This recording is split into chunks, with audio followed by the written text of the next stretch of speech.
Resign ಮಾಡಿದ್ರು sir, C M ಅವ್ರಿಗೆ ಒಂದು ಲೆಟ್ರ್ ಬರೆದ್ರಿ. ನಾನು ಶಿಸ್ತಿನ ಇಲಾಖೆಯಲ್ಲಿ ಇರೋದರಿಂದ ನನ್ನ ಭಾವನೆಗಳನ್ನು ನನ್ನ ಮೇಲಾಧಿಕಾರಿಗಳಿಗೆ ತಿಳಿಸಿದ್ದೀನಿ.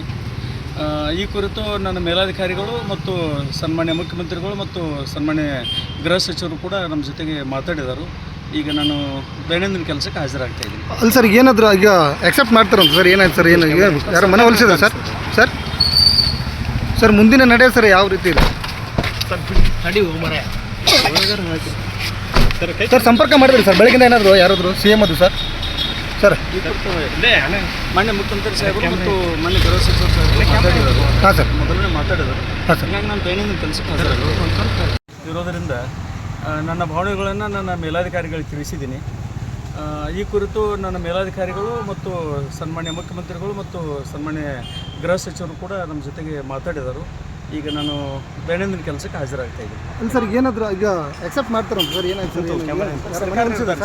ಸರ್ ಸರ್ ಮುಂದಿನ ನಡೆ ಸರ್ ಯಾವ ರೀತಿ ಇದೆ ಸರ್?